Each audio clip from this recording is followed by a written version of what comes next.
All right. Welcome back, my friends. I have quite a story for you. I've been doing research on this for a couple months. I think that would be the easiest way to say it. As soon as I heard about Chris Bledsoe, I also found out that it is the most, still to this day, researched case from the CIA, NASA, and a bunch of strings of professors. So I don't want to give too many details away, but we're going to talk about this book published. It's called UFO of God, and it's about an encounter that Chris Bledsoe and his son and a few of his, I guess, fellow workers, you could say, experienced several years ago. Um, don't even grab a notebook, just turn the volume up and listen to this story because I've been doing my research, like I said, for about a month. And this is a really fascinating take on an extraterrestrial experience, I would say. So, Chris, thank you so much and welcome into the show. Thank you for having me, Cheyenne. I'm honored to be here. I'm really excited. Like I said, I have been listening to the other podcasts that you've been on. I got a copy of your book the other day that I'm excited to dig into. I do want to point out all the shows that you were on were great. I really enjoyed it, but I really, really did enjoy Bledsoe Said So. I watched the video and I started following them on Spotify because I like the way that the content is set up. I even like all the pictures on the wall in the background. And I love that it's just family continuing the education as well. So Yeah, give them a little shout out because I really enjoyed learning that one. yeah, they'll appreciate that. My youngest son, Ryan. He was 13 when all this went down, and he was at the ripe age of just being into it. Right, his older brother, Chris Jr., was with me when it happened in '07, and it just terrified him, and it caused a lot of it caused a lot of problems, and we'll get into that later. And his brother Jeremy, he was at like 15 years old and into girls and school, and it just really affected my whole family. But Ryan was that guy that was into it, right? And he was always right beside me, wanting to learn and study, and he's just continued on. Now he's be 30 years old shortly, and he's doing real well with that podcast. Well, I'm happy to hear that. It's very entertaining. I really am excited to get into the other ones. I got snippets of the other ones I was listening to, and then I had to go back to my research because I knew I was going to be talking to you soon.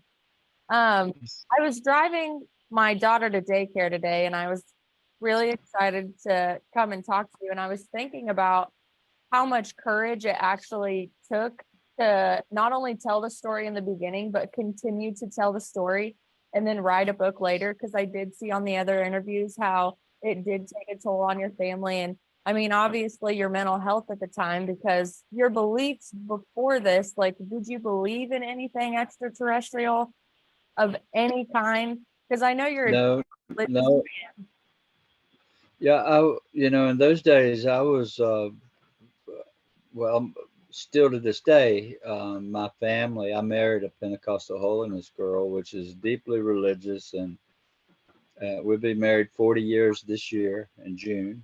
congratulations.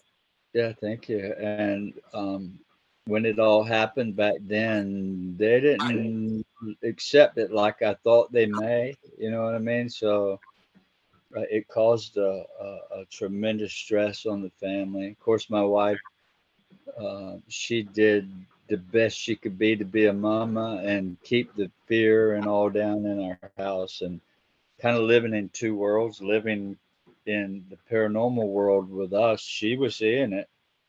After I came home, within a few days, it started appearing in the house, and she had to live in two worlds, into the Pentecostal holiness and be hear everything, and try to be that normal mom and bring her children to church and then come home. And so it was quite it's been quite the journey, I have to say. Definitely. Definitely. Yeah. So, where would you like to begin the story? I know if you had to give it in grave detail, that it would take you about 2 to 3 hours. So, I was listening today, and your subcontractors had just finished up a project. They wanted to go fishing to celebrate. So you weren't really into the fishing thing. So you started taking a walk through the woods to kind of clear your head with all the other things that were going on in your life. Yeah. And this is the day that your life changed forever. Yeah, and I'll tell you why I wasn't fishing. I'll go back just a piece from there. In 2001 is when it all started south for myself and the family. We were a home. I was a home builder. Had been in business almost 20 years, building houses, and we were one of the biggest in town, building 100 homes a year, around that average. And when 911 happened, it destroyed the building business. The market in our town is a VA market, Fort Bragg. And so it shut the spigot off like, no tomorrow. Just turned the switch off, no more sales. I had 72 houses under construction at that time. And so I watched my whole life's earnings because of a freak acts of, this sudden thing blowing up this building just started draining me. And the interest rates were high then, in the 8% range on borrowed money. And so there was 30, 40,000 a month going out, not counting overhead, no sales. So I was spending 100 grand a month between overhead and everything. And along about 2 years into that, I was beginning to sell apartments and everything I could sell, short selling homes to try to get out from under this interest. And I had been dealing with IBS since I was 22 or 3 years old, 24, and it turned into what they call Crohn's disease, and it irritated that condition so bad to where I began to deteriorate, where I couldn't get out of bed. So I was at the bottom of my life, unable to work, sick beyond what dealing with life was tough. I mean, I was like in the restroom 20, 25 times a day. That's what Crohn's disease is about uh, when it's really bad. And so I had to sell everything I had. I've lost everything I own. I'm 46, and I'm fast forwarding to 2007 now. So all that happened from '01 to '07. '04, I had a near death experience. In the hospital, I was completely covered up from head to toe with a sheet. And I came out from under there and I saw my wife crying, and the doctors walk in the room. And but I came back from that. So I just wanted the viewers to know where I was suffering beyond what any, I mean, it was just that bad.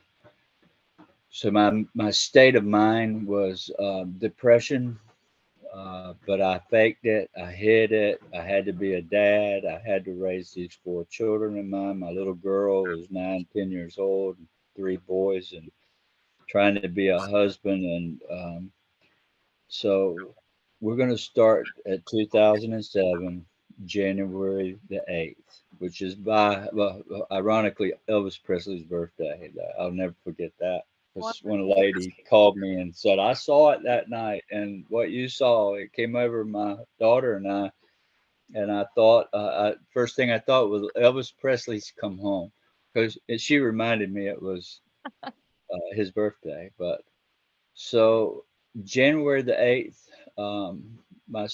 the subcontractors had traveled back out of town right after Christmas. They went to finish this project. They come home with a check, um, and had finished the punch list. And it was midday. They called me and said, "Let's celebrate, boss. Let's go fishing. What do you say?" Well, my wife was out of town with her mother, or with her children, with our children, all but Junior. Junior was with me, Chris Junior. He was 17.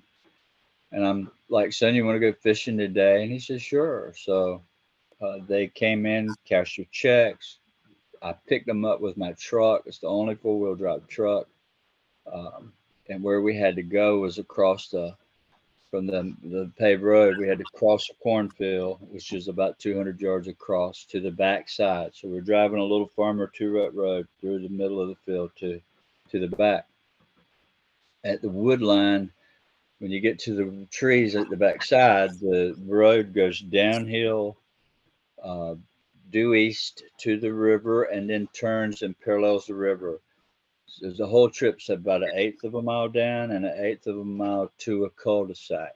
That's right on the bank of the river. So we drove down in there. It was muddy. The trees are tight. We arrived in this 1 acre grassy cul-de-sac where there's a picnic table and a little beach to fish on the river. And the river's not very wide, about 60, 70 yards wide. I wasn't into fishing at all. Nobody had a clue how bad I was suffering, mentally and physically, the whole thing. And so I just did what a organizer would do. Being a foreman on jobs, I was always organizing people. So I got them fishing. I got them settled. My son was sitting on the shore right beside these three guys. They were grown men. And I said, look, I'm going to walk down in the cul-de-sac, down in the forest, and just see if I see any wildlife. Just an excuse to get away and think, right? So I walked down in there, further down in the woods, and stayed, sit alongside a river gully and my back against the oak tree for about an hour or close to it. And the sun's starting to set. In January, it sets at 5:30. So I sat there until it started getting dark in the forest because of the canopy of the trees. It gets dark quicker in the woods when you're in there. And sun's already down below the top of the trees. So I made my way back out to where they were and said, look, y'all want to go home? I was ready to go home. I wasn't having fun, right? But they're like, no, boss, we want to fish some more. I said, okay, it's going to get cold tonight. We better get a fire going. So they stopped, laid their poles down, went around that grassy cul-de-sac. This is around, kind of a round pie-shaped cul-de-sac. Around the edge, picking up all the dead tree limbs we could find, and it had a big stack of wood. Got a fire going, and their feet were facing the river. They were sitting right on the river bank, and the fire was behind them. So they were between the fire and the river. I left there about 10 after 5. I told them, y'all have fun. I'm going to walk up to the entrance to the field where we came in, to the gate, which the gate's right at the top of the hill, right at the woodline. And so I left walking and made my way up, and it was kind of dark going through there, the sun setting. When I made the curve, the first eighth of a mile, I turned and started west. Now I'm looking up at the gate. It's up there about an eighth of a mile in front of me up at the top of the hill. So I'm walking up this hill and I'm having to watch every step because it's muddy and it's getting dark. And I didn't want to walk in my shoes in, a foot deep mud. So I'm jumping from, from the center between them to just kind of hopping back and forth, just making my way up. I got near the top of that hill, about 20 feet short of the hill. I began to see what I thought was the sun setting, just like you can look at it right before dark and it doesn't hurt your eyes. That big orange ball, beautiful, just something to behold. And I didn't think about it to start with. I just saw it, the top of it. I looked down and took a few more steps. And as I got 3 or 4 steps higher, I could see more of it, I thought, boy, that looks strange. And I looked down, I take a couple more steps. And when I got a little higher, my field of vision began to widen because I'm going with trees up either side. So I can only see up this lane, right? But when you get near the top, you can start to see. wider. Well, there's another one. There's two setting suns, and I'm seeing just about the whole, both of them, but the bottoms were cut off from the hill, like I could not see quite the whole thing.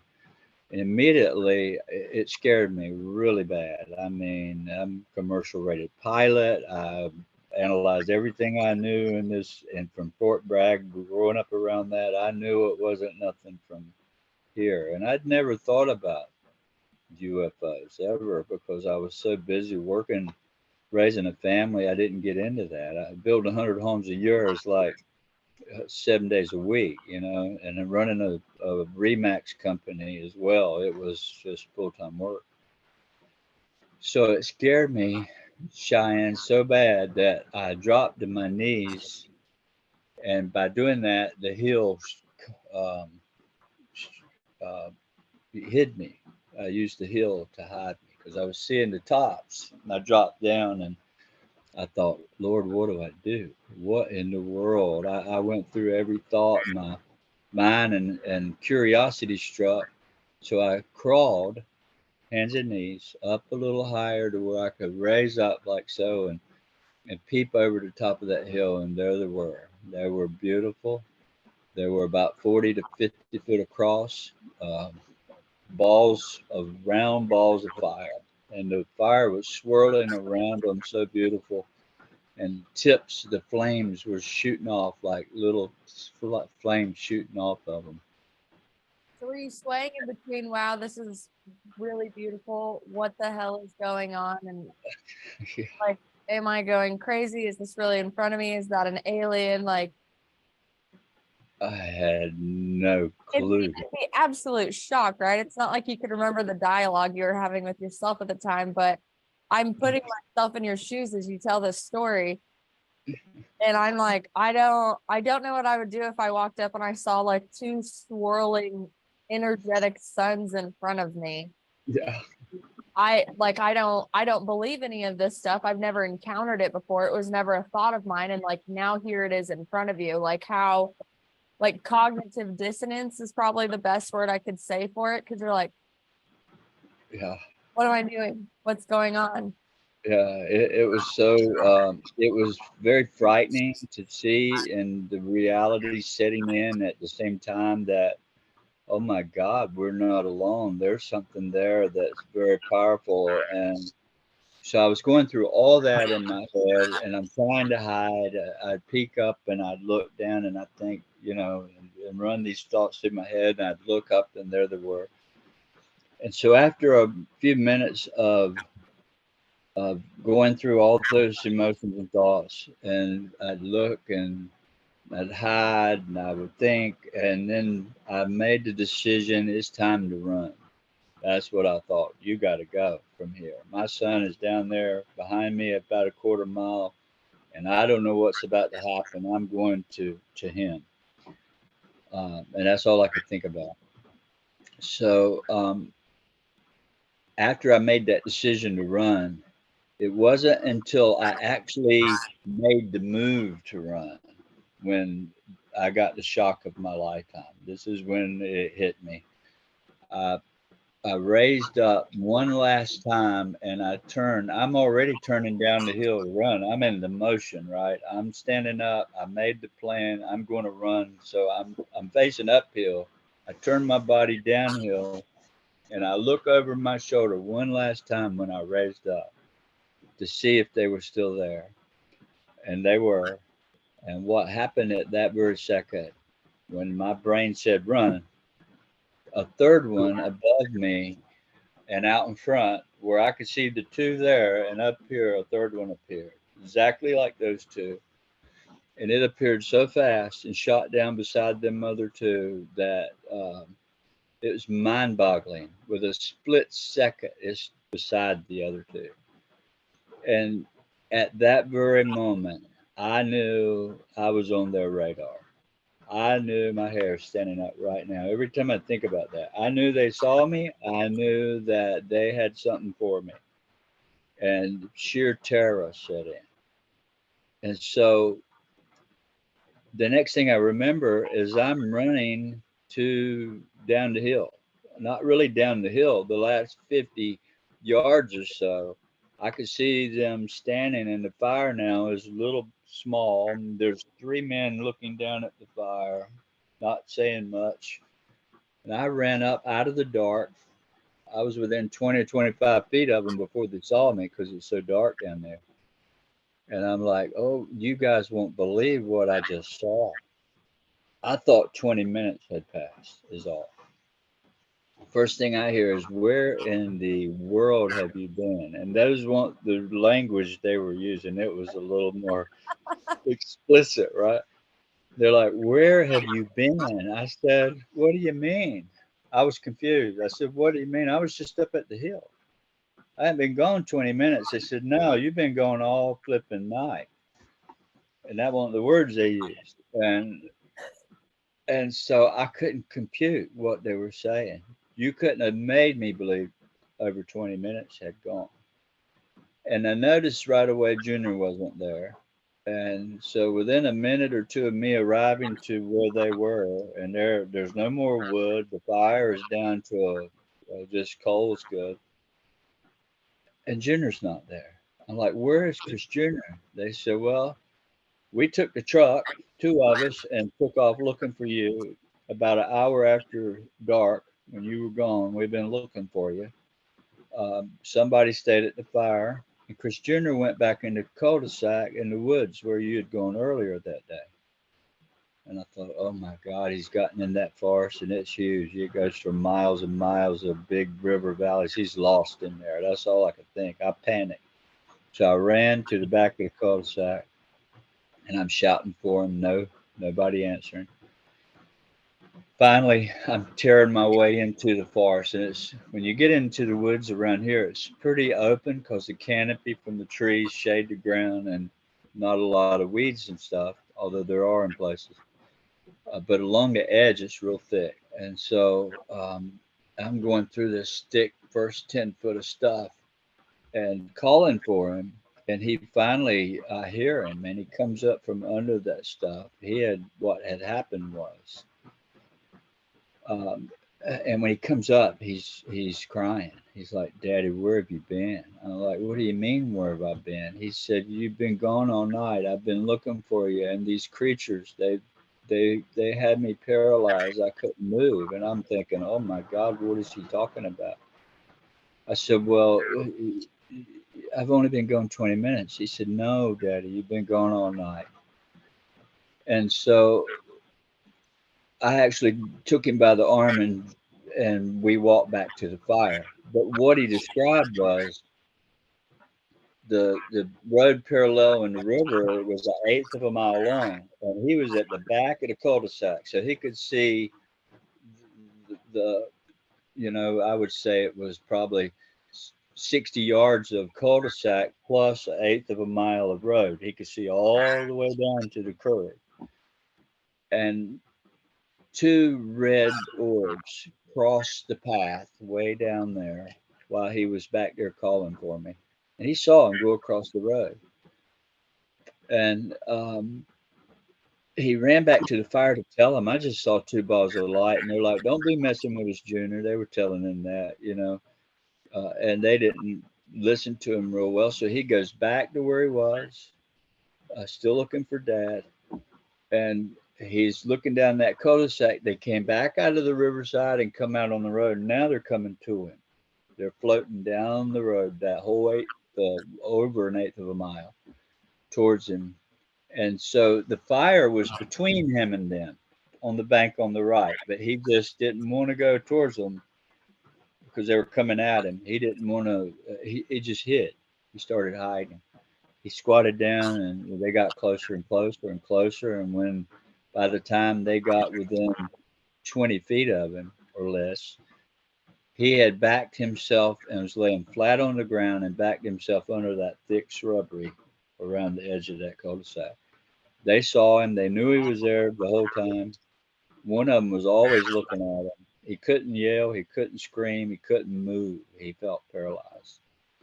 So it was a pure nightmare for him. And the whole time they were there, he described one of them picking up sticks and bottles and cans and looking at them and throwing them back on the ground. What did they look like? Weren't they like about 3 or 4 feet tall with like red eyes? Yeah, 3 feet tall. He described them. I saw the same beings.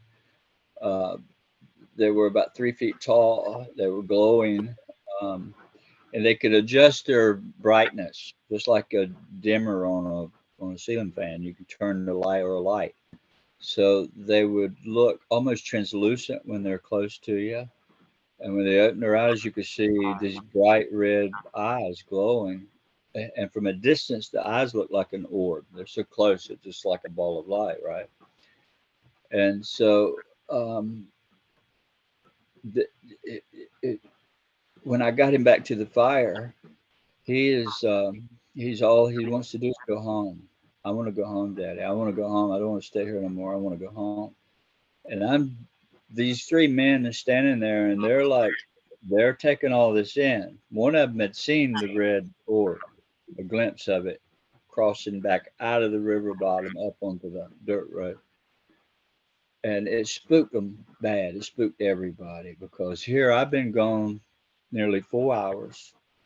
I thought it was 20 minutes. Christopher had been lost for 2 hours. They'd give up hope finding us, and we're just standing there waiting, hoping somebody would come back. And suddenly one of the guys shouts, "Look!" And so he's pointing up, and we all look up to a beautiful clear night sky, stars out, and what looked like 8 or 9 stars as bright as Venus, brightest star in the sky, or Sirius. They just appeared above us and started coming from different directions and came together. They went around chasing each other in a circle. They went out, they came back together. It was just beautiful to see, but frightening. And then three of them comes all the way out of there from way up there, what you would think was stars, and landed in front of us across the river, right behind the bank. And they were 40 feet across, glowing bright white, pulsating, poof, poof, like a welder's light, that color. And the river's only 60 or 70 yards wide at the most. And so they were not very far away. Well, let me tell you, pandemonium set in. Everybody's shouting. We ran to the truck. We left every fishing pole, cooler, tackle box, all laying on the bank, and jumped in my truck and started up out of there. Had to drive down this muddy road, and they're screaming, "Go faster!" And I couldn't because the truck was wallowing in these ruts, and the bushes almost scrubbing my mirrors on either side. It's just a tight dirt road going in there. Made the curve, and I floored it going up that hill. And when I crossed where the gate is at the top of the hill, it's right on the crest. It felt like we went airborne almost when we crossed the top of that hill. We were flying out of there. Well, immediately I slammed on brakes because now the same three uh, balls of fire is still there where I'd seen them at 5:30 that evening, or 5:15, whatever time it was, close to 5:30.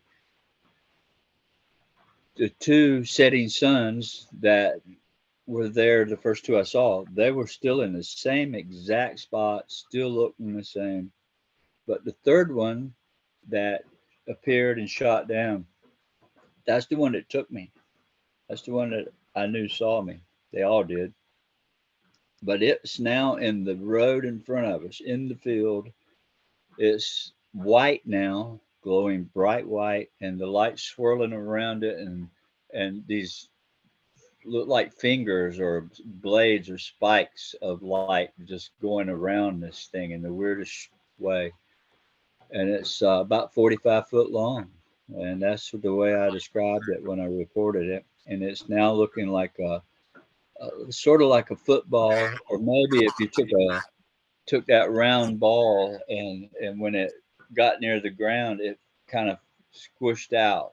It's more egg shaped now, or football shape. Well, it finally started towards us. It pivoted, just like it didn't bank, it just pivoted, and it came right straight down the road towards us. And the amount of fear and fright and all going on in that truck was deafening. Everybody was shouting, "This is the last I'll ever see my family."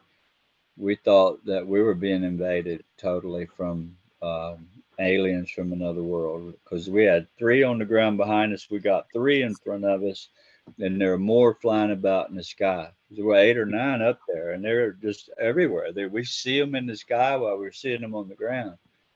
We felt like we were lab rats, or like we were, we were touched. We all did.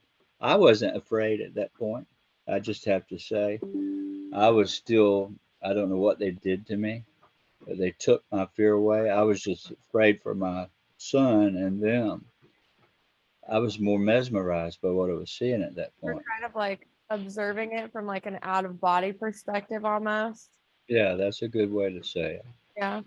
So we finally, this thing gets towards us, and it's gaining altitude, and it went over my truck. I had the sunroof open, and I could have shot it with a slingshot and it hit it. That's how low it was when it went over. No sound, just brilliant, blinding, bright white light. And we took off and floored it out of there. And there became a fight in the truck. Who was going to go home first? I mean, it was really something to behold. And they were about three. The one that won out, it was about 6 miles away. I had to take him home first and turn around and come back 3 miles to drop the other two off, because they lived next door to one another. So that was quite an episode, and and that's only just a hint of really what happened down there. There's a whole lot more to it, more detail. And on the ride to their house that night, you'll see this in the book. Um, I had a tragic incident that happened to me in 1982. I lost my wife. I found her. She had a car wreck, and we were married 11 months and 28 days. And I happened to ride up and see a car laying on its side, and I had no clue who it was. But anyhow, I found her by stopping to see if anybody was okay. The shock of my life. It was my first wife. We've been married less than a year, like in 2 days. Well, what's the reason I said this story is because I had suffered with PTSD over that all my life. I could never get away from how terrible that was, and seeing this young 19-year-old girl mangled up and died in my arms. Well, the significance about this is when we had to go through that dead man curve to drop these guys off. It was right along the way. I mean, this all happened right close together. And as we were approaching this curve, you had to go through it at 35 max. That's how sharp it is. But she'd lost her car in that curve and rolled end over end and threw her out. And but there was this object hovering right over that very spot, and I hit the brakes, and I wanted to stop and get out, and they won't have none of that. These guys in the truck were fighting me with every breath they had to not stop, and I'm like, but I got to stop. They didn't know why, but this thing spoke to me when I went through that curve and said, "You don't worry anymore. You don't have to suffer over this anymore. She's okay." And so, and it's not your fault. I'd blame myself for it. But anyhow, that's in the book, and I don't want to give too much of it away. That's a tragic story. Yeah. So It really is. uh, that's people want to know, why is it a spiritual experience for you? Why did it turn into such a this type of experience? Well, it's always been that way, because suffering from Crohn's disease, I never had it again after that night. They not only took that away from me, they gave me peace of mind over that loss that I'd had years and years earlier, that I'd dealt with for most of my adult life. So we drop the guys off, we get home, and Christopher is panicked. He's running through the house, going to every room, closing the doors, turning the lights on. Had all the outside floodlights on. He even closed the bathroom with no windows in it. He'd turn the light on and lock the door. So he had the whole house locked down and all the lights on. And he comes, I'm in my study looking at the TV trying to find this invasion that's happening. We're still believing the invasion's going on. And so um, he gets to my study after battening the house down. And he's, have you seen anything, Dad? I said, no, it's just the weirdest thing. It's like there's nothing. And suddenly, living in the country next to my dad's house, we lived on 6 acres of land, and he had a head of woods behind his house, not far back there. And back in the forest, he had a dog kennel, still there. He raised dogs before I was born. He raised dogs, and hundreds of them. He had 100 at a time at times, but usually about 30. That night, there were 15 hound dogs in that kennel. And suddenly they all go to barking, like the scary bark, like I see something, but I don't know what it is. And Oh no. we, yeah, we'd heard this noise go over. I thought it was a helicopter because Fort Bragg, I knew the way it come. It come from the direction of Fort Bragg, and the direction it was going was straight to the river, which was only a couple miles away. So uh, when these dogs started barking, they were so loud you could hear it from a mile away. A hound dog's got a very loud mouth, and you take 15 of them, and it was like the scary sound. They were, they were afraid. And so Christopher and I began our hair standing up, like what in the world? And the only thing I could think of was not UFO anymore. Was, oh my Lord, my dad's got a pretty big garage right by the dog kennel, and I just envisioned somebody's breaking in that shop because we had to move. We lost our home and we moved to Dad's, and all our furniture and boats and uh, equipment, tools, and all's in that shop. So I'm envisioning somebody's breaking in this shop and they're taking mine and Dad's stuff.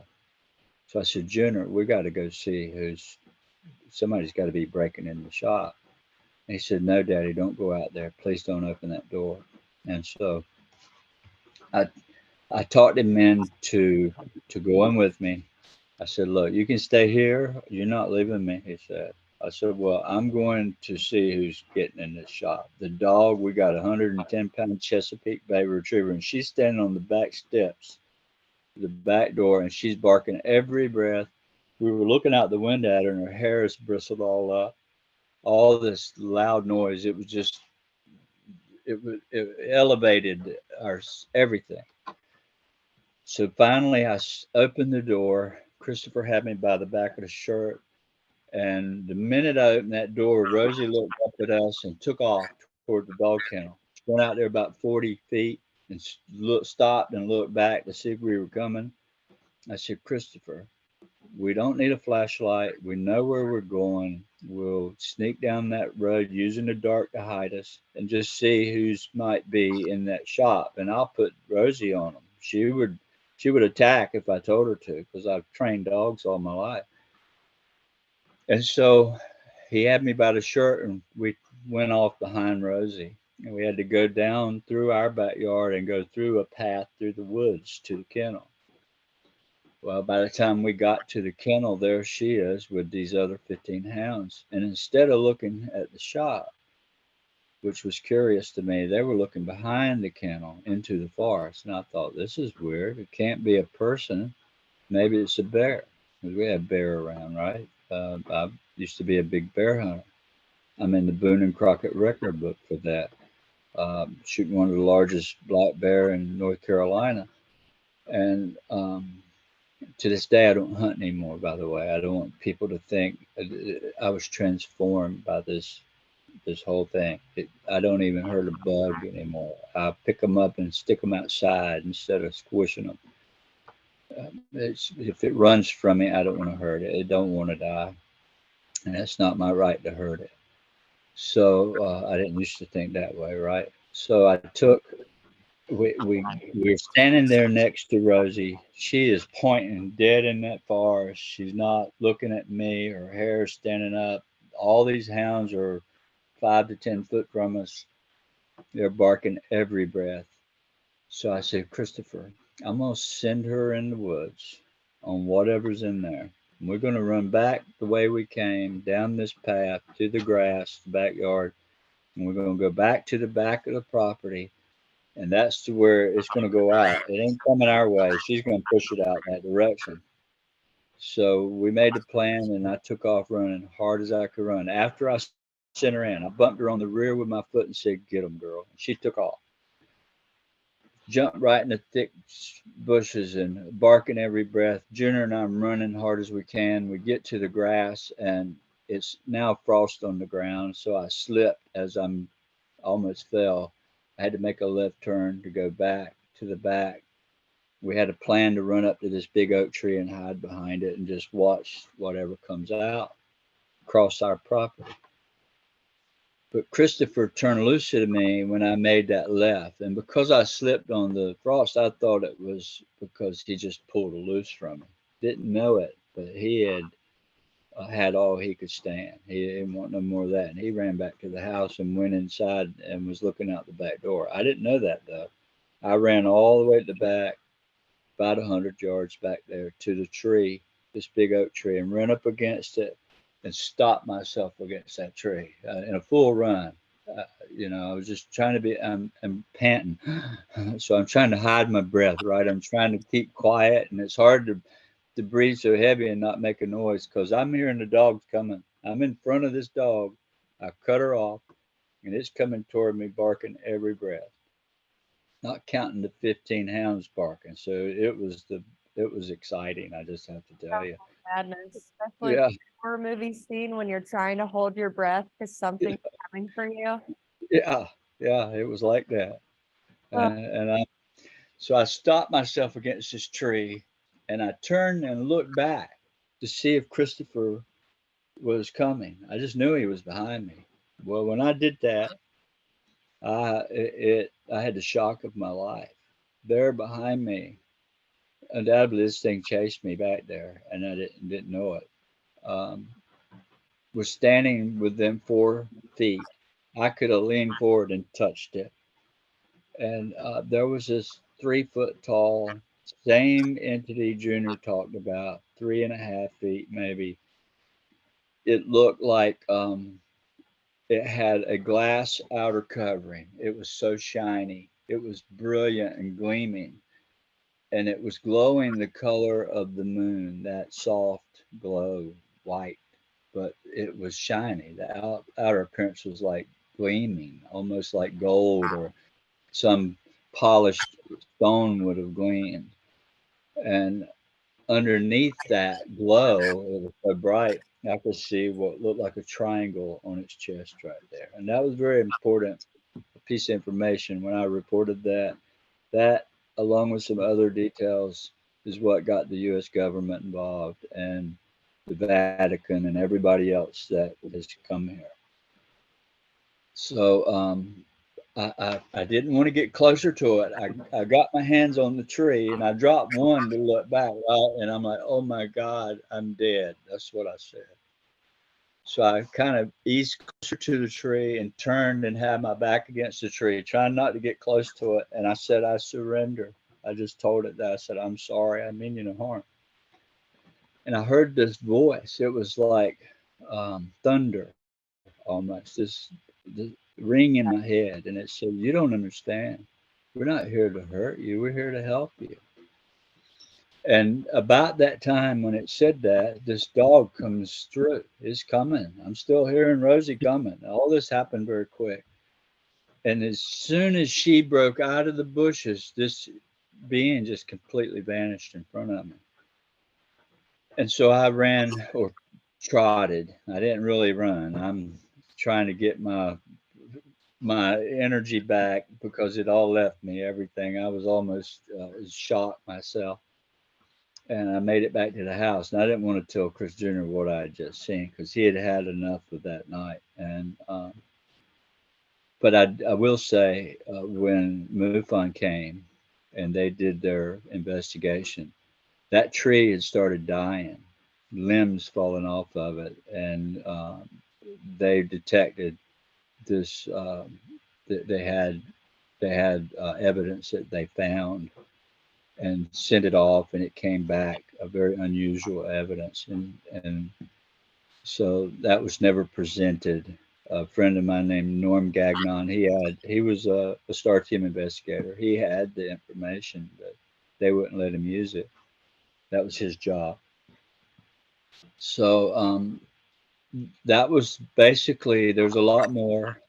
Uh, we didn't end up staying there that night. We left and slept in the middle of a big hayfield in the truck with it running, so I could see every direction that night. Well, I Because can't blame you for that after that experience. I do have a few questions. So, um, when you go to report an extraterrestrial experience, what if you first report it to then eventually get like the CIA and NASA involved? well, keep in mind the first when I came home, my wife wasn't home. She didn't get home till Friday that week with the kids. And when I started telling this, and I'm not feeling sick anymore, right? Mhm. Well, it terrified her and the rest of my children so bad, and they were so little. I didn't think about all that. I just had to tell it, and well, I got shut down real quick. Mom trying to keep, some kind of sanity in the house, and I was mad at her. I didn't realize what she was doing, but anyhow, she was doing the right thing. And suddenly, the whole church community starts coming to my house, sprinkling holy water on my property, walking and praying around. They just knew the devil himself had appeared in front of me. And I was asked to never speak about it again if I wanted to continue going to church, which nobody was going to tell me that I wasn't going to talk about this. What happened, I had to tell it. But I listened to him under, right, for the first 10 months. Say again?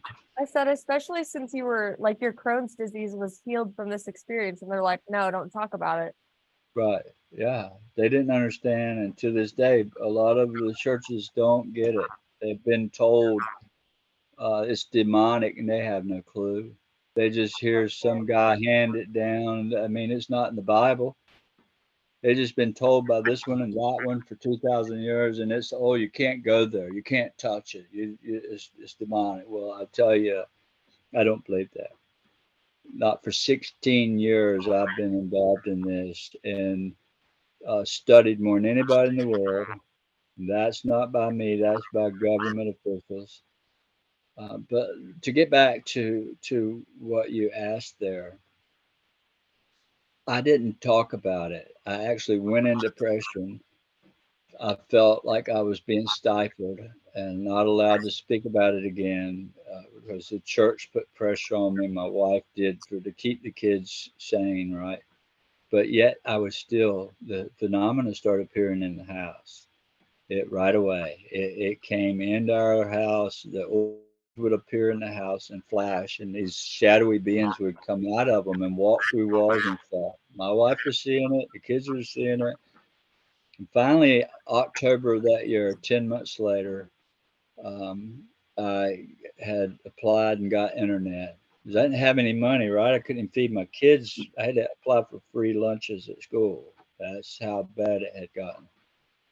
So we got internet, and I started seeing the UFO files and saw this guy on there named Stanton Friedman that was a nuclear physicist. I thought, wow, if this guy can talk about it, I'm going to. And he mentioned this outfit called MUFON, never heard of. So I Googled them and found their report your incident page, and I wrote it out. This was in October of that same year. 10 months later. And I went to hit send, and I thought, if I do this, I may lose my family. I've been warned not to talk about this, so I'm not going to do it. And I waited. I was afraid I would lose my family. So 2 weeks went by, and I agonized so bad over it. I said, I'm gonna hit send, and I did. And I thought the relief come from me. At least I got it off my chest. Somebody will hear it. Well, immediately, within a day, I get a call from California. We got to come see you. I'm like, oh no, you're not coming here. that I just wanted to send the thing in. I didn't mean to have people come to my house. That would be bad. So I told them no. That was in October. Come January, they sent me a letter and saying, I guess since you don't want to talk about it, we're going to close your case. And that hit me pretty hard. I said, no, I got to talk. I got to speak to somebody. This is going to kill me. I can't sleep. I'm having nightmares. My brain hurts. I fall asleep. I would pass out if somebody asked me any details because whatever they did to me would cause this tremendous pain and headache, and I would actually pass out. So they came in February or March, late February, early March. And by June, they had convinced me to do a Discovery Channel show. We're going to vindicate you. This will be great. Maybe your neighborhood and your community and your church will understand, this is vindication. We're going to tell them you really did see this. Well, that was the biggest mistake I had made. And um, they actually they did a hit piece on me and tried to make me look like a liar. And I have evidence, proof of that. And but what happened was, to answer your question, when I reported it, when it went in the database, the government knew about it immediately. Did you report the triangle thing too in your report?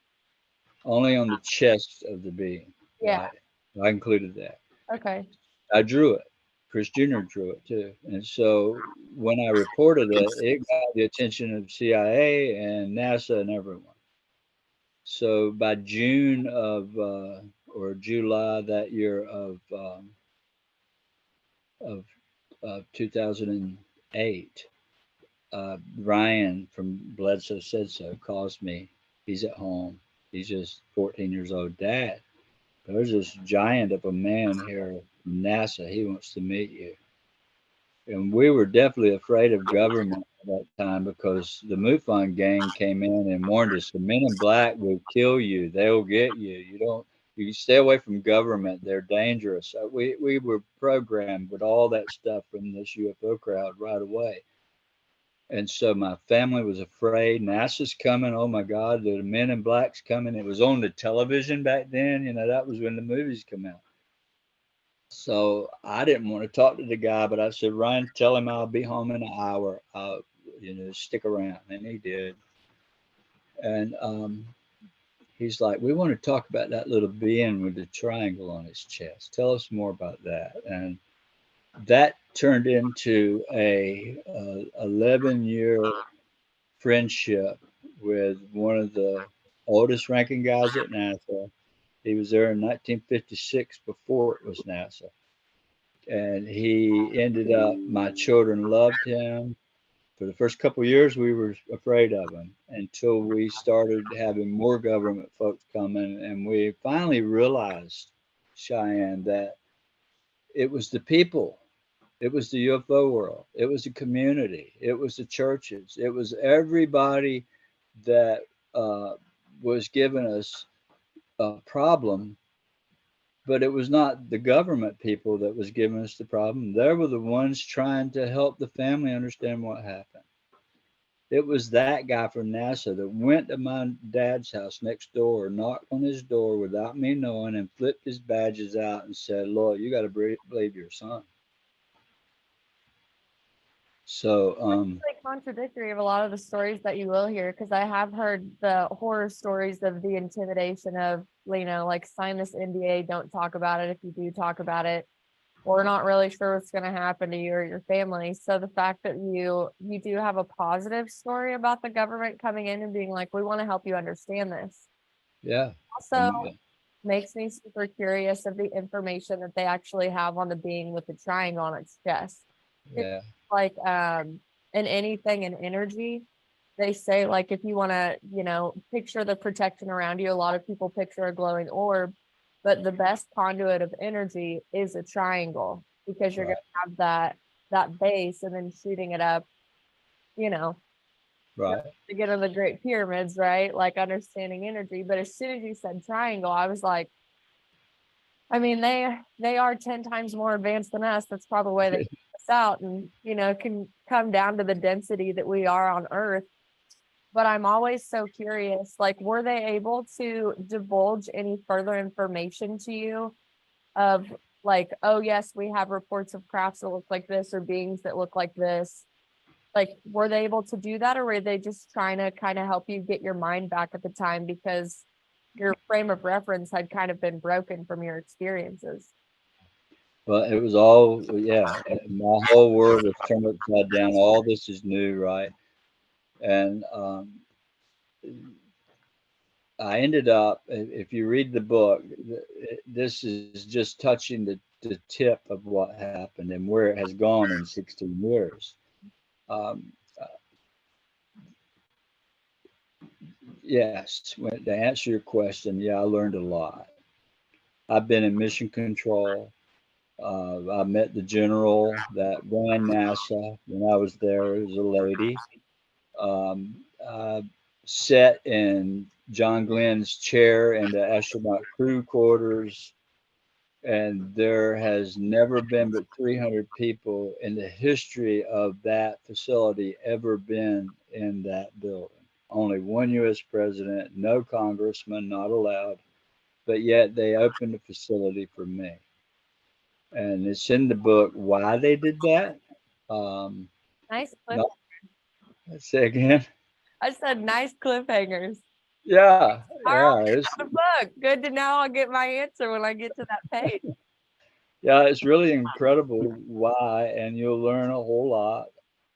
I can tell you that the triangle, wonder why there are pyramids, wonder why there are symbols with a triangle with a circle around it. Wonder why there's a snake chasing his tail with a triangle in the middle.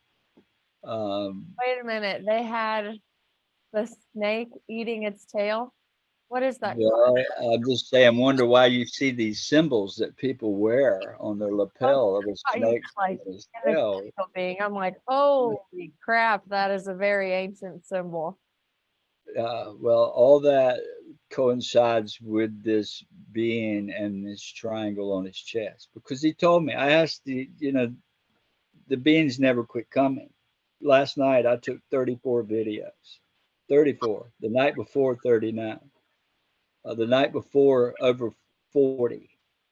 And one of the ladies that's in the book, her name is Sharon. You'll read about her. A miracle happened with her, and she came. She came last night. Her and her best friend. And the 34 videos we took last night, two were in the air. So 32 of them were ground level orbs around us. They're not just in the air. They come out of the forest. Um, yeah, I had to throw that in there. So it's an ongoing thing. That's why the government has, I've worked with them pretty much many different agencies. Let's not say the agency, although they sent people here, but individuals from different agencies, representatives from many, many places. They're still coming even greater, and it'll come public this year. There's, let's just say, come June, July this year through August, I think everybody will get a new understanding by television, a lot more about this and about what's going on here with me and my family and my children. You'll get to see it live, um, filming of it.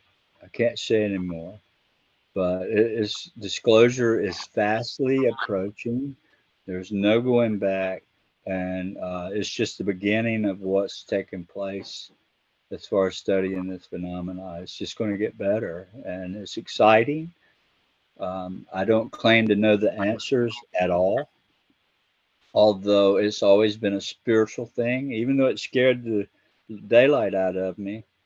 Um, to begin with, it turned into a spiritual experience. I was praying, Lord, help me.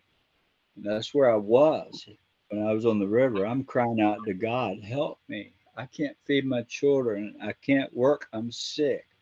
What do I do? And that's when they came, when I was at the lowest point in my life. And they still come, they're still here. I have a conversation with them. I go out and I ask for them to come, and here they come. And we've videoed it. I've got 2,100 videos taken. I checked this morning right at that. It's actually 2,086 I've taken in the last less than 2 years. That's a lot. And not all by myself. A lot of people, government witnesses, scientists, academics. You'll even see academics appear this summer talking about their experiences with me. So it's really exciting where it's going to go. Did I read somewhere that you acquired healing gifts after your experience? Well, I don't like to say I have acquired it or I have Well, not like anything. you have magical powers by any means, but I always believe we're all conduits for the divine, right? Like Right. channels to be worked through. So after your disease was miraculously healed, were you able in any facet of your life to be able to, kind of channel that divinity healing S powers onto any other experiences? You don't have to go into detail. I was just making sure I read that correctly, that you had experienced basically heightened clair senses after the experiences that you had. Well, I'll leave a little cliffhanger in Of the course book. you will. Let's just say word got around because of and the only way I found out was I had a Labrador Retriever. Her name was Nellie, and somehow or another she had gotten injured, and a gash across the side of her neck was about 2 inches long and very deep, and she was bleeding to death. Blood was shooting out of her neck everywhere. There happened to be a researcher there that day when it happened. She bled all over his legs when she walked by, and she ran in the house, and I tackled her on the floor. I had to run and get her. When I saw her bleeding, and she was laying beside us, stood up, blood everywhere. And when I brought her out of the house, blood's greasy on my laminate floor. It's real greasy, so I'm slipping and sliding. I get her out and I lay her on the concrete. All these witnesses there, and I knew she was going to die. I just knew it. There wasn't no dog veterinarian within miles. I couldn't get her nowhere close quick enough to save her. And I had my hand pressed on her neck, and blood coming up through my fingers, and I put pressure. And I looked up at everybody and said, "Oh my God, what do I do?" And everybody's like, there's 6, 8 people there. It's in the book. And I just raised my head to the sky and said, "Lord, help me." And immediately it disappeared in front of everybody. And that sent ripples through Washington. And it led to me being called by uh, people that you'll read about to downtown Washington, to um, one of the elite families of Washington. In fact, I made reservations yesterday to go there, back up there to spend a couple of days with he and his mom and my friend Jim Simivan that's in the book. He wrote the forward. He's head of clandestine operations for the CIA for years. He was one of the top guys there. But it was a friend of his. A young boy was dying with mitochondrial DNA disease. He could not eat, never could eat, threw up profusely. He's now 12 years old. He's got a feeding tube. He was given a make a wish. Um, he was he was President Obama gave him his make a wish in his Oval Office, sitting on his desk, and he wanted to be an army man. So they let him play in the Pentagon basement with Delta Force type people, and he's in the book with Mike Morrill's book. The I think it's called the Great. I get the name of it, but little Brandon's in that book with his exactly what I'm telling you, playing in the basement. So I got a call. It was 4th of July 2015. Can you come to Washington tomorrow? We got a child that has no hope. They've exhausted every means they know to help him. And we just hope maybe you can. They had heard about the dog. And so I'm like, can it wait to Monday? It's like Thursday, and 4th of July is this week. My kids are coming home from college and we're going to vacation somewhere. And they're like, what matters more, this child or your vacation? I said, oh, you got me there. This is all in the book. So they flew me next day up there, and I met this most courageous, beautiful young fella. I mean, he never complained, even though you could see it on his face. Very frail. His mama's a doctor. His grandpa's a cardiologist in New York. He'd been to the Mayo Clinic. He'd been to Boston. He'd been everywhere you could think to help him, and nobody could help him. And I was terrified. Lord, what do I do? How did this happen to me? I don't know what happened to my dog. I don't know why this dog was healed. I don't know how to heal this boy. I don't know what to do. But I agreed to go. And I sat there in his house with his family. We had dinner. They're beautiful people. I love them to death. Become great friends for life. And I sat there, and they really wanted to hear me tell my story more than anything. And I told it, but the whole time I'm sweating. What do I do to help this child? And something just said, hug him. And I did.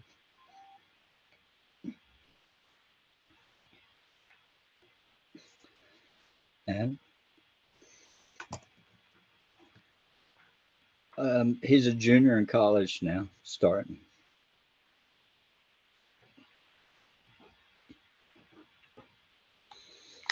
Got me So, choked up. That's amazing. yeah. So that's been my experience. That's the beginning of it. There's so much more in this book. 16 years of this. And the lady that was here last night, she experienced two miracles with cancer. And I'll just say it's not me. It's these celestial beings, which I think they're the angels from the Bible. I haven't seen an alien, what I would call an alien. I haven't seen flying saucers and all that. It's always been balls of fire, balls of light. I have video of orbs appearing and flashing, and out steps this glowing white being 6 foot from me. I have it on video.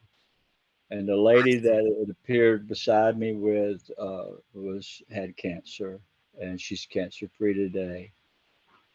So yeah, this is why the book is titled like it is, because it's been I love the cover. I watched the documentary on them pulling apart this Da Vinci painting, what the globe means, the way right, they pointed up, like all the way. So when I got the book, I felt spiritually connected to it. And then, I mean, I'm a big science spirit bridger, anyways. My right, logical brain, wants to ground as much as possible because I am human. And usually, right. if I don't understand it, I just give the rest over to faith, right? But um, like I said in the beginning, I think it takes a tremendous amount of courage to come forward about any experience that we have that goes against the like status quo, the norm, even the Bible, so to speak. So Right. my heart goes out to you and your family for continuing to fight for the direct experience that you had, because I think we all have a right and a freedom to speak about what we're experiencing, even if you don't believe it. I'm pretty open-minded and I'll believe anything that anyone tells me, because I'm not here to judge anybody's story by any means. But Right. um yeah, I mean, it's just another one of those stories that I hear that just kind of shakes me up, and just it does remind you like we aren't alone. Well, we have been kind of trained and limited in a sense of what it would be like if something extraterrestrial ever did come to us. Extraterrestrial, angelic, celestial, whatever word we'd like to use. But It's all words, right? yeah, same words definitely. Do you plan on writing any more books after this? Continue on the journey? Well, I would say maybe at some point, but right now, all I can do is it's been like the biggest job I think I've ever had to get to where I'm at this point, and we're just now starting to translate this book into Spanish, which hopefully by summertime it's we get it to the editor to format. And so I'm still so deep into this book and all. I haven't even really contemplated going there yet, but I'm sure we may pick up at some point where it all stopped and go forward. And but I don't know yet. I just it's all I can do to. It's like I've got 6 podcasts between yesterday and Monday, and it was just every day. And I'm traveling out of state next week for filming. We'll be doing some filming for 2 days of next week, and I'll probably be in Mexico by June, July. So I've got a big plate of You got a big right. tour ahead of you. Well, I couldn't Yeah, be happier for you, even though the circumstances were quite scary and miraculous at the same time. But your chronic illness, my computer just said, there we go. My battery was saying running low and it had plugged in, but yeah, I don't want to lose you. We're gonna wrap up my goodbye with you. Like I said, I know it was scary and miraculous. I really enjoy you coming on and telling your story and being so transparent and bold with all the details that you brought. Thank you again for the book. I look so forward to reading it and keeping up with your journey and definitely checking out more Bledsoe Said So. yeah, Yeah. So beautiful. I really just wish you all the best of luck in everything that you're doing. Because like I said, I think it's courageous to talk about this. And I mean, there's been so many UFO sightings lately, right? Like just everyday people. I remember a news report came out the other day where they like caught even like pictures of the aurora borealis, like from photographs in the Midwest. So there's something definitely coming. The disclosure you said is coming. My heart goes out to people that don't want to break the Norm. tunnel vision that they have in and understand that there has to be more out there. And yeah, I mean, I can't thank you enough for coming on and sharing your story. It's powerful, and I'm just so grateful I got to meet you.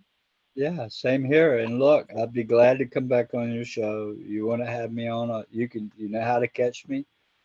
Um, just just send me a note, and I'll share my email and all with you here in a little while. You can just call me direct or whatever. And but I appreciate you. I appreciate this interview's been great, enjoyable.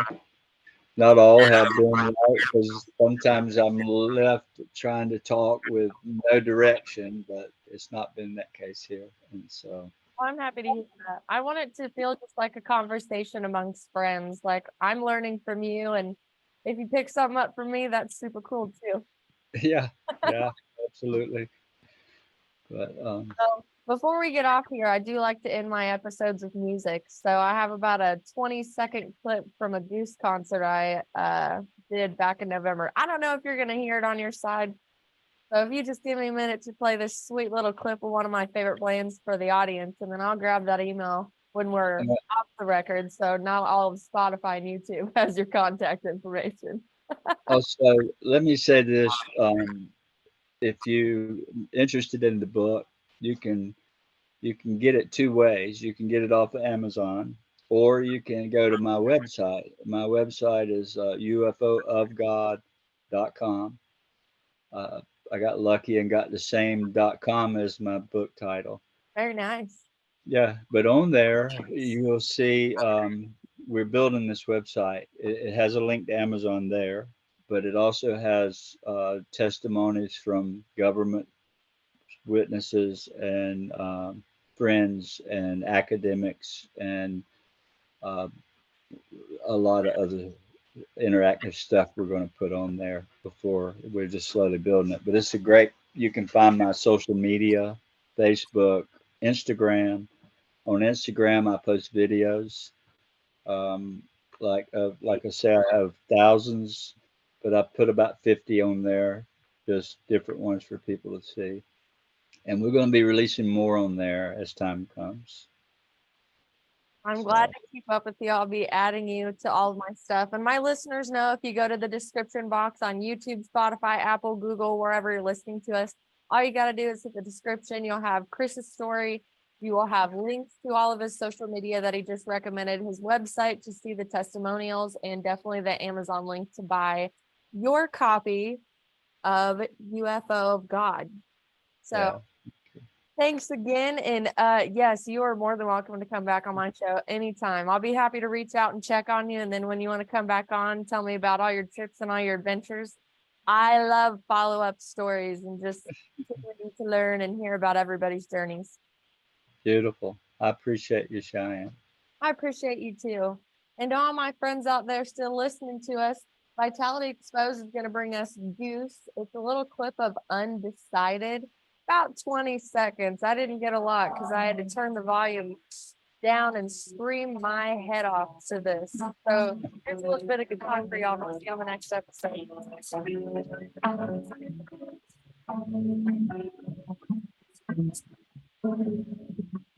Was a time I didn't really